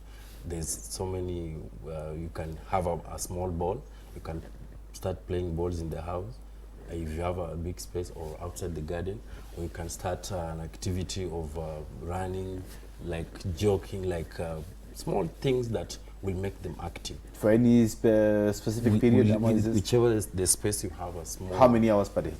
At least 30 minutes, minimum of 30 minutes. My goodness, 30 minutes per day kucheza na mtoto. It helps a lot, because the small sweat that you sweat out of your body on a daily basis matters a lot. Because we eat at the end of the day. We eat breakfast, we eat lunch, we eat dinner. So we intake a lot of calories.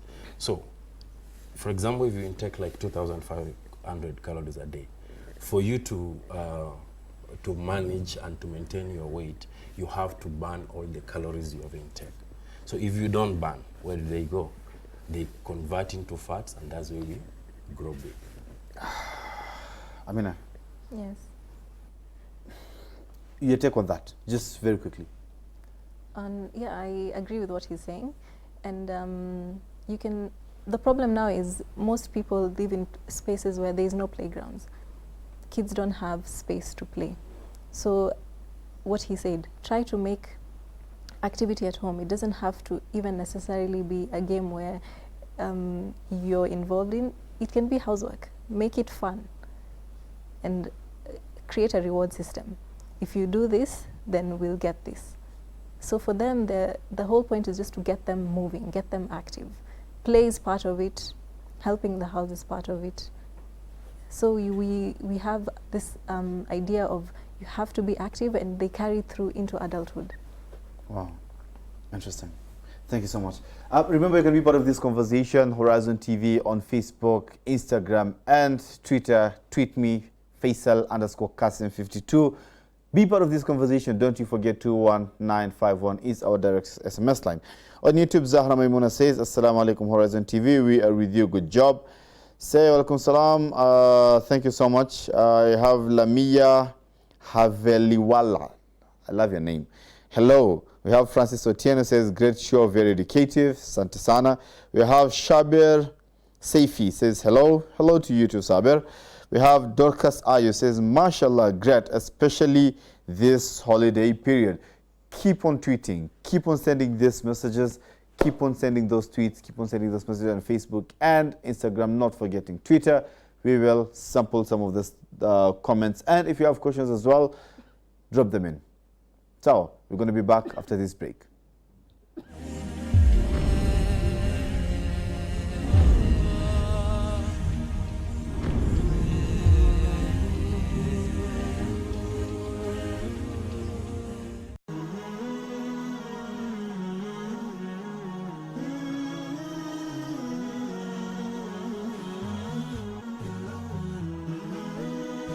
Horizon TV, the beacon for the nation.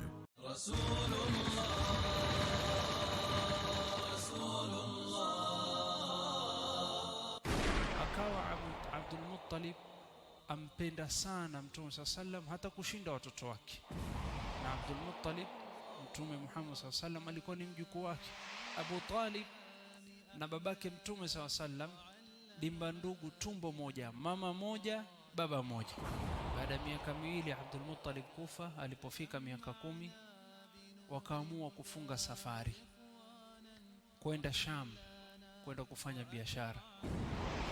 Faqala rahib, huyu mtoto akifika akionekana dola ya Rum watamuua. Akaamua kurudi kuweza kuishi katika mji wa Makka kwa mara nyingine.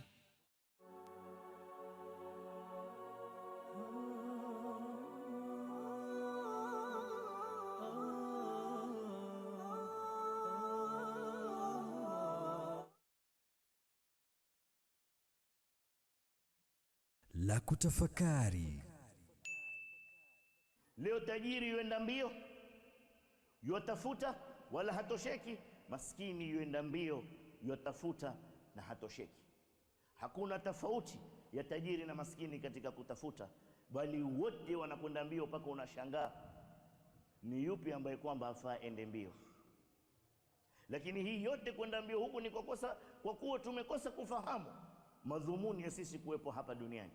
Riziki ya waja madhmun, wallahi lau tufahamu kuwa riziki madhmun wa huwa min Allah wallahu huwa ar-Razzaq, tukiwa na itikadi na imani kama hiyo, tungekwenda mbio na ibada, tukawa kazi na biashara tunaziacha zende vile zilivyo, kwa sababu riziki madhmun, kama vile ambavyo kwamba kufa kwako madhmun.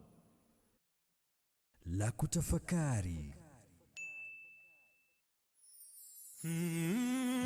Walk with us as we tell you the stories of our society. Wengine atavaa mtandio kichwani, utafikiri ni kijihandkerchief. Enzi za wakati wa kusema ati alisema, akasisitiza, akihutubia wanahabari, enzi hizo hazipo tena. Kwa kuchimbua na kunakili matukio kwa undani. We want to create current awareness, ranging from adventure, human interest and inspirational stories, ili kuweza kukuelimisha, kukuburudisha na kukubumbuisha. Words have been said, but now it is time to lay the foundation that will impact the world. Terrorism is terrorism, no matter who is behind the trigger.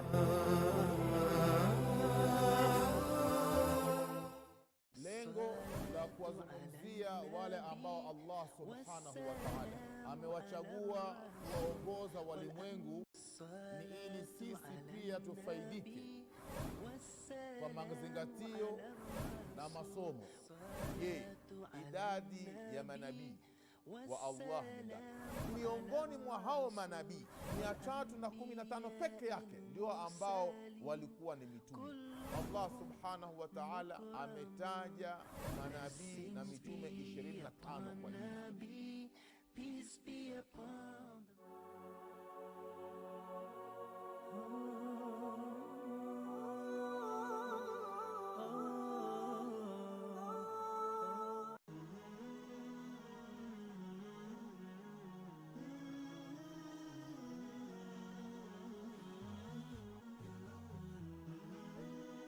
Horizon TV, the beacon for the nation.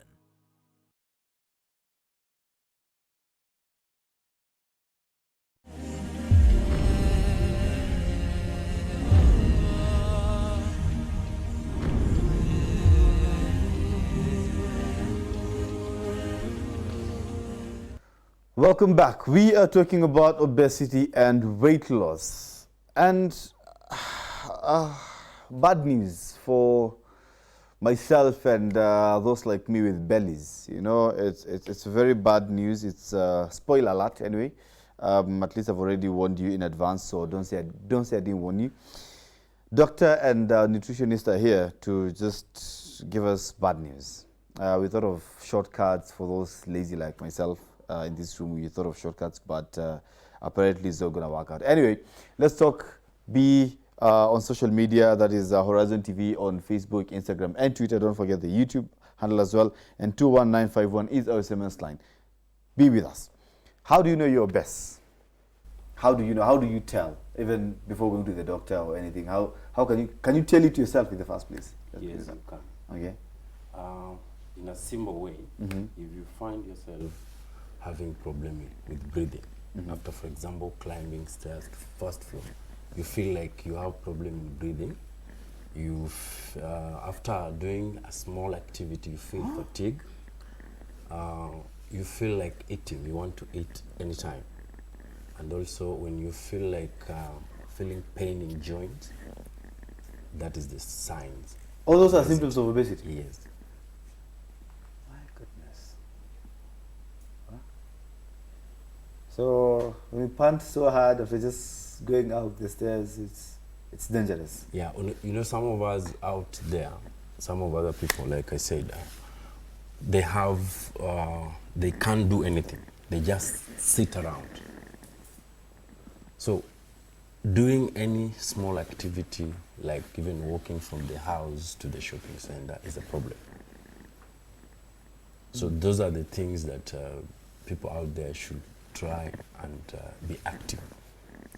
Because the more you sit in one place without doing anything and you're eating, that's how the fat grows in your body. My goodness. Okay. I found out I'm obese or my son or daughter is obese. But again, that's shocking. If you just go up the stairs and you start panting heavily, it's dangerous, eh? Because you start with, I think everybody knows themselves. Nobody was born obese. Even if you have a big baby, babies don't stay big. So you know yourself. Before you get to obesity, you start with overweight first. Yeah, so you can't just wake up and be obese. Overweight is not as bad. It's not as bad. It's not as bad, but it's still not good. We want to always be in the healthy weight range, in the ideal weight range for you, to reduce your risks of diseases, because we have to help ourselves, because we have genetics against us. Some of us are in families where genetically we have these diseases, like we have parents, grandparents who have hypertension, who are diabetic. So in order to help ourselves and lower the risk, we also have to do our part. Fair enough. I found myself that I'm already obese, and I want to travel back now. I want to go back. I want to be healthy. I want to develop this thick immunity again to fight these diseases. Do we have shortcuts? There is no shortcut. Come on. Only two things involved: diet, exercise. Liposuction? The shortcuts exist, but they're not long-term solutions. Doctor is laughing. Shortcuts exist. Yeah. Because there's pills, there's teas. Yes. Yes. There's tea, you know, that you can take, and and all these things, they promise you this incredible results.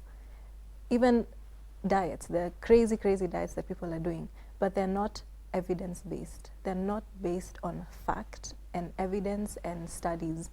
It's just somebody woke up and they decided, this is it. But maybe it might have been tried and tested or something. No. Many of these, there are some diets that are evidence-based, and those definitely, as a nutritionist, yes, I would recommend. What about tea? There's some tea that's apparently helping in some weight loss. If you're drinking the tea, and it depends what tea, and you're also watching what you eat and exercising, then yes. But you can't, there's no silver bullet. There's no magic. Yes, you have to do everything. You can't just do one thing and expect it to work. Okay, interesting. So the tea, does it have any side effect, or maybe those other shortcuts? There are different kinds, so I wouldn't know which one somebody, unless they tell me specifically what they're taking, but a lot of questions I get are from green tea. We can't market for them, you know, because they haven't paid us. If they paid us, maybe we could have marketed but many for people them. ask about green tea and how it helps. Yes. Yes, it can. You can use it because studies have shown that it does help in digestion. It increases your metabolism, and it suppresses your appetite. But you can't use it alone. I can't just be drinking green tea and then now eat anything I want and then not work out.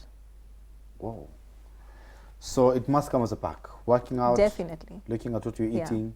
I think the first thing people should think about when they think about losing weight is a lifestyle change. Not something that I'm doing short term and then once I lose the weight, that's it. I go back to my bad habits. We have to have a lifestyle and a mental shift that this is now my life. I'm going to be healthy. I'm going to make better choices. And it's for life. You know, there are some people who believe that you only have one life. Live it the best way you can. Eat everything you can, for as long as it's allowed. You know, there's that aspect. Eat everything you can. Eat everything you can, for as long as it's allowed. It's halal. Well, cooler. You only have one life. Besides, the healthy one die and even the sick one die at the end of the day. So why deny yourself a lot of these things in this world? And besides, at the end of the day, you're going to be a meal for the time at Sukochini.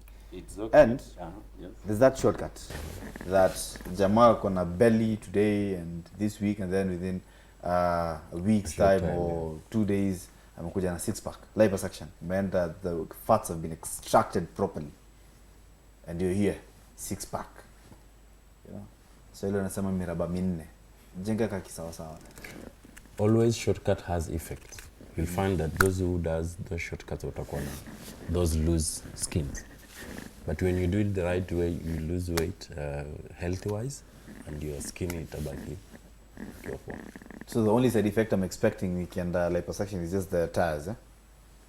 It's more of surgery.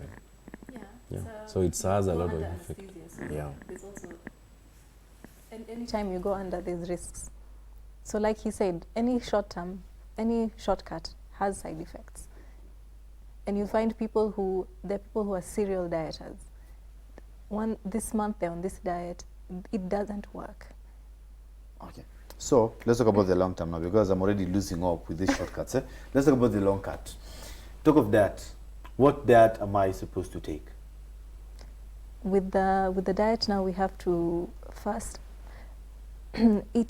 go back to eating a healthy, nutritious, balanced meal. Okay. Yes. What do you mean by that? Maybe break it down for someone. So a balanced diet is a diet which has all three components, which is the carbohydrates, the proteins, vitamins and minerals. And so the two components of what you eat and how much you eat.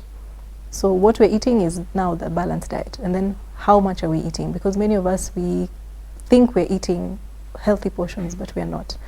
Healthy portions, so maybe just let's break it down. So with the portions, an average 9-inch plate for an adult. So even small things like plates and what we eat out of matters, because you find people, they have food in a container, they just put it in the microwave and you end up eating the whole thing because you don't even realize how much you've eaten. So we need to portion our meals. So with the plate, if you have half the plate should be fruits and vegetables. In the same 9-inch plate? Yes. And then a quarter carbohydrates and a quarter protein. So we realize when we explain to people exactly how you should eat, many people don't understand what is making them gain weight. It's because they're eating portions way more than they should. Because what we do, basically, we put the carbohydrates first. So we fill the plate. If we're eating rice, that's how we portion our meals. Yeah, we fill it with rice. Then most of us still do the quarter portion of protein, which many of us do. Some go overboard, but not many. But a lot of what we notice is we're eating way more carbs than we need. And we eat fewer vegetables than we need. The whole 9-inch plate, which is quite unfair to some of us. What the composition of it? It's very unfair, honestly speaking. Speaking for myself and those like me, like my producer Jacob is already laughing behind there. It's quite unfair for us. You've seen the way he's chubby, eh? It's quite unfair. It's unfair because you have this perception that if I eat that way, I won't get full. Yes, it's true. Because you will. It's not a perception, it's true. No, you will. You will, because you're filling up mainly on vegetables. Vegetables have bulk and they make you full, and they have way less calories than the carbohydrates. So that's the point. It's not that I'm now going to eat healthy, I'm going to constantly be hungry. No, you're supposed to be full, but you're full on the healthy things, which are the vegetables. You include fruits in your diet, cut out processed foods and sugary drinks, because many of us, we drink our calories. We exceed the amount we need per day because we're drinking the calories. We drink fruit juices, we drink artificially sweetened beverages, we drink carbonated drinks, and those are the main thing that we need to cut out. Just very quick. The amount of calories intake per day. What's the best amount of calories intake per day someone should take? Okay, generally ideal is around 2,100. Calories 2,000, yeah, for female, 2,300 for a male. But it's also activity matters, what you do. Because if somebody is has a very active job, let's say they're a construction worker, for them definitely you'll give them more. Like me, I'll have to take more. Shakombo, look at the lunch 9-inch plate, nothing more. After kinikata time, I'm going for a break. Please don't go away because we're going to look at more healthy tips of living a healthy life and cutting that weight loss. Punguza hiyo kitambi, punguza hizo mashavu. Ama vipi? All this after the break.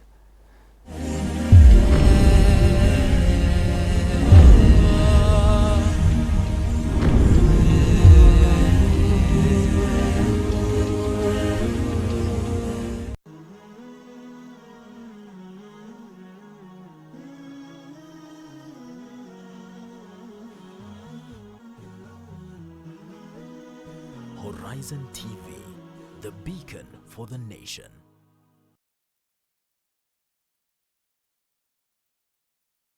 Nachukua fursa hii kukaribisha katika kipindi chako cha kila wiki. Neno hili fiqh ni ufahamu, yani kufahamu kitu. La jirani nlipi, la mkubwa nlipi, la mtoto nlipi, la usiku nlipi, la mchana nlipi. Hiyo ndio yaitwa fiqh. Dini hii ya Uislamu, kila kitu hatutafuti popote. Kunywa maji atakavyo Mungu.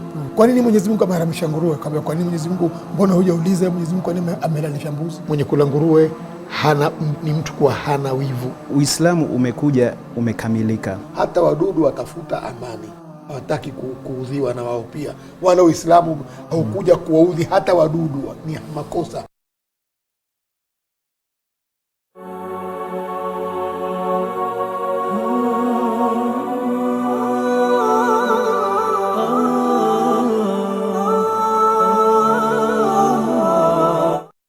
On the next episode, kama hospitali ingekuwa karibu tungekimbia, hiyo shida yote hatungepata. Sasa nilipoteza mtoto mwingine tena, mama ndio huyu sasa anajifungua, huyu akaaga tena kwa tumbo. Sasa watu wawili yote mara moja.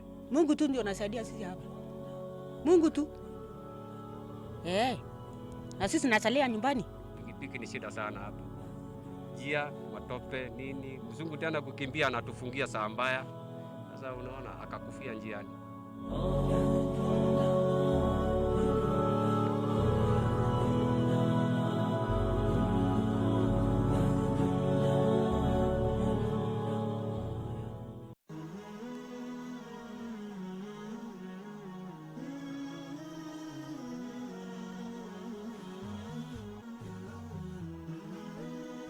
Horizon TV, the beacon for the nation.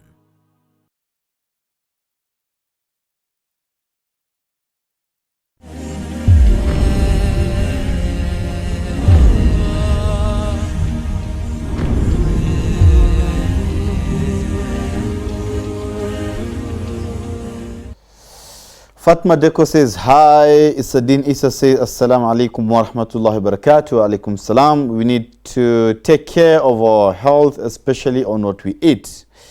We have Baitul Saifi says, hello. Baitul Saifi says, great show, quite informative. We have Mubaraka MP says, what are the effective changes that can be done in diet, weight loss, along with being healthy?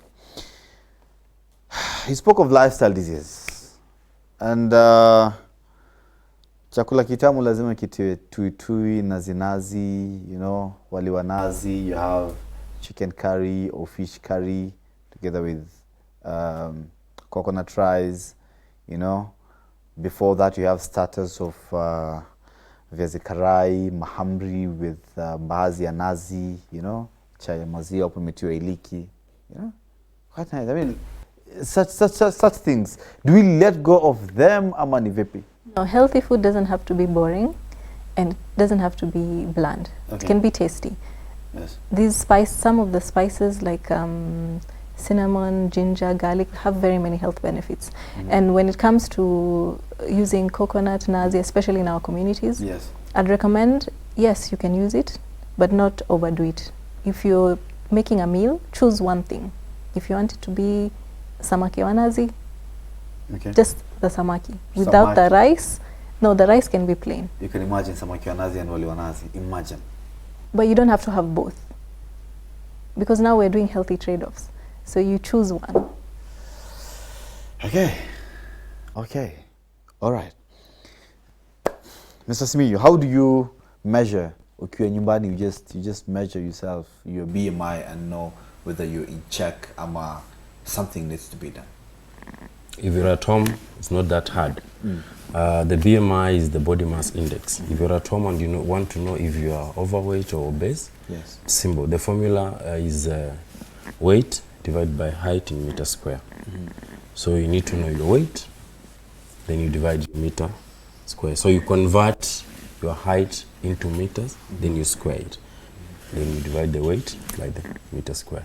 So whatever you get has to be in category. So for someone who is normal, like you said, is 18.5 to 24.9. 24.5 to 24.9. Then if you're overweight, 25 to 30. Then 30 to 35 is obese. 35 and above is high risk of obesity. Okay. We've looked at majorly, say there's no shortcut, it's only long cut. Dietary measures and exercise. How many hours per day and what are some of the things that we can be doing for as far as exercise is concerned? If you're at home, 30 minutes to 45 minutes is enough. That is if you're obese. If you're obese, it depends. If you are starting, the workout even 20 minutes will be too much for you because you are starting. But we advise if you are at home and you want to train. You have never gone to the gym, first of all, seek a medical advice. The doctor will advise if you're fit to go and start training. Because if you start training at home there and you have not seek medical advice, you might end up injuring yourself or you might end up fainting because of overdoing it. And when you faint and you're alone, it can lead you to death. So first of all, seek medical advice.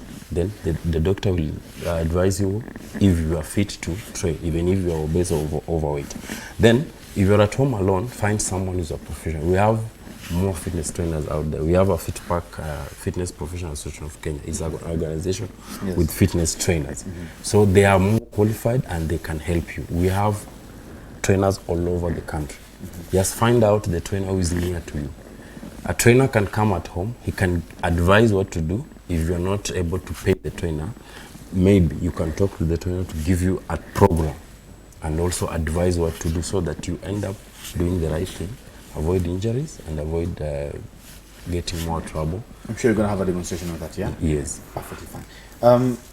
Ms. Amina, let's talk of generally nutrition. You've already shocked us with 9-inch plate only and just one plate, hakuna kuongeza, you know, and tupunguze rice and we add more mboga and more fruits, of which it's quite unfair basically. But tutapambana na hali yetu basically, you know.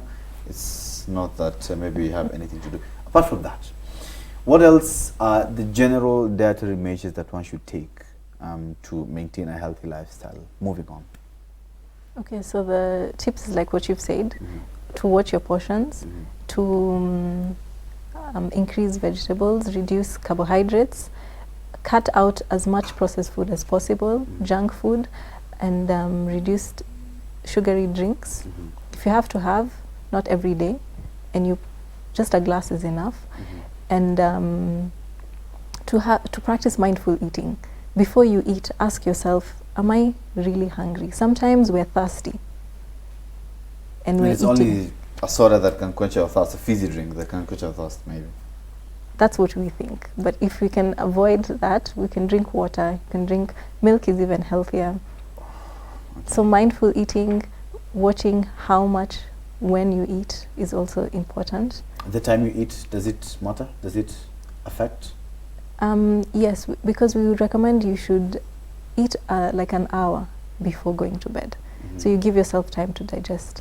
And the one tip I want to leave people with is please don't skip breakfast. Oh. Because of our busy lifestyles, we end up skipping breakfast, and it completely messes up our metabolism. What's the best time to have breakfast? Anytime you wake up.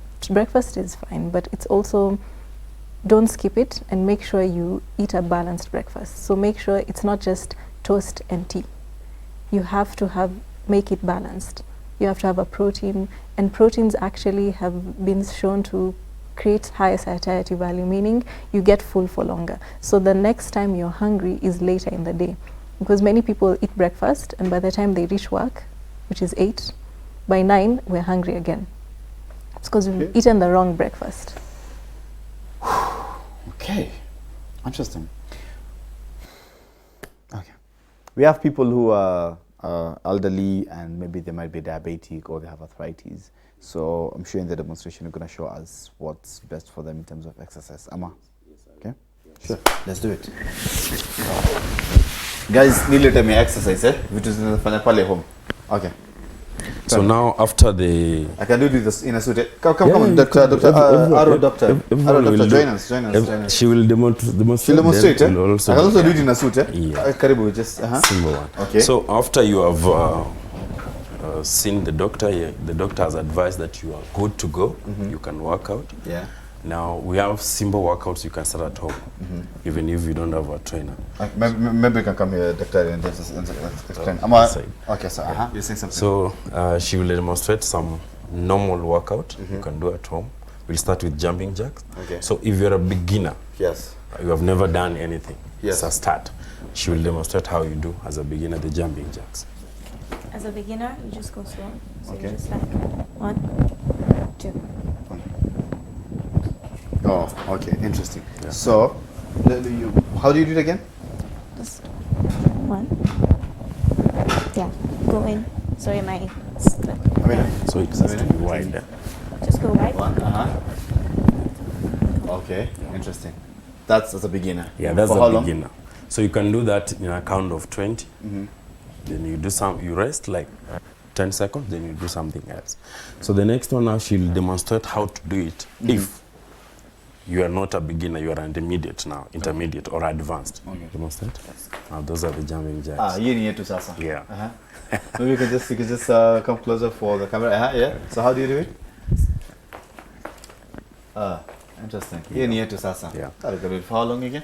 So that one you can also do like 20. 20 of them. 20 of them. So you Then start with 20. Yes.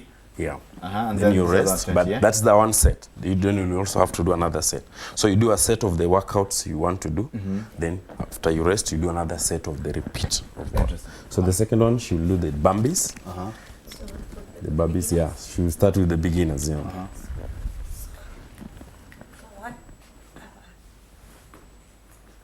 Then jump. So those are bambies. Can you have that again, please? Because can you have that again? Just show it. So the first step is 1, 2, Then jump. So you can repeat 10 to 20. Yeah. Okay. So you can repeat those 10 to 20. Okay. Yeah. So those are for a beginner. Okay. Now for someone who is intermediate or advanced, go ahead.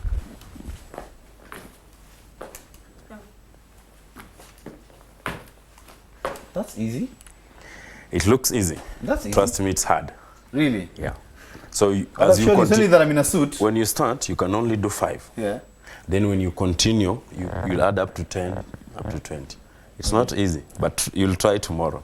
I will. I wish I'd have come with my sporty suits. The third one. We can do the high knees. So she will demonstrate for the beginners. For beginners. For beginners, yeah. Then now she can demonstrate for the advanced. You go faster. Wow. Yeah. And you'll find that for those who are obese or overweight, they can't do fast. They'll have to do it as a beginner because you can't do it fast because of the joints. You'll injure yourself and also you are overweight. Okay. Yeah.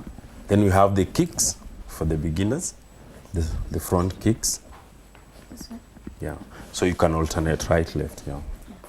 Just for the beginners. Yes. Okay. Yeah. Then for those who are advanced, you can kick higher.